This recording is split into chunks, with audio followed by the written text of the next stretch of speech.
सातत्याने रेल्वेचाही CAG report आलेला आहे आणि आज दुर्दैवाने वेग वाढल्यामुळे अनेक ठिकाणी आज रेल्वेचा असेल किंवा गाडीचे असतील किंवा विमानाचे ॲक्सिडेंट जातात. योगायोग बघा, माझ्या भावाला जाऊन आज बरोबर 2 महिने झाले. 28 जानेवारीला माझ्या भावाचं प्लेन क्रॅश झालं. 2 महिने झाले या गोष्टीला.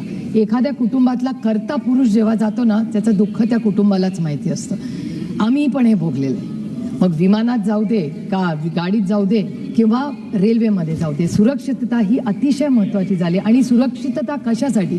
तर माझ्या भावाचं प्लेन पडलं, 2 महिने झाले, माझ्या कुटुंबाला कुठे न्याय मिळाला?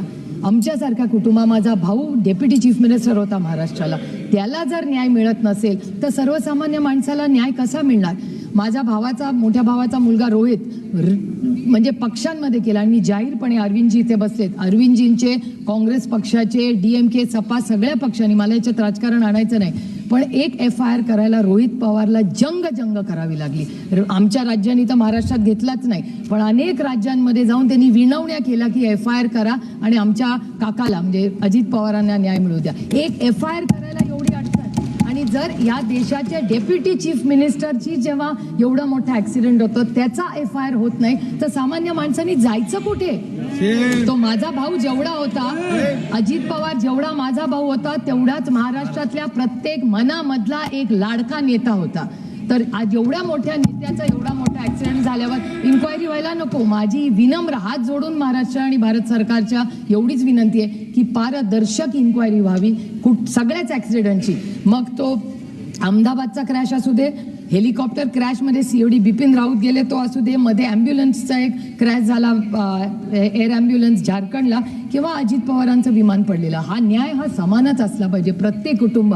मग तिथली तो पायलट असेल, माझा दादा असेल, किंवा त्या ज्या महिला विमानात होत्या त्या सगळ्या असतील, ह्या सगळ्यांना न्याय मिळाला पाहिजे. ती स्टुअर्डेस होती तिथे, ती एक यंग मुलगी होती, तिला न्याय मिळाला नको?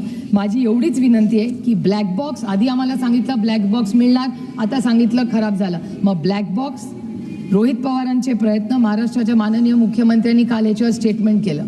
पण माझी एवढीच विनंती आहे महाराष्ट्राच्या माननीय मुख्यमंत्र्यांना की टाईम बाउंड मॅनरमध्ये ही इन्क्वायरी झाली पाहिजे. अनेक प्रश्न आहेत, त्याची उत्तरं सरकारने दिली पाहिजेत. आणि अजित पवारांना जी ती केस झाली त्यांच्या विमानाला आणि त्याच्याबरोबर पायलट असेल किंवा जे कोणी त्या विमानात होते त्या प्रत्येक व्यक्तीला न्याय मिळावा अशी विनम्र भारत सरकारकडे माझी विनंती आहे. यावर तुम्हाला काय वाटते कमेंट बॉक्समध्ये लिहा. चॅनलला सबस्क्राईब केले नसेल तर नक्की सबस्क्राईब करा. जय महाराष्ट्र.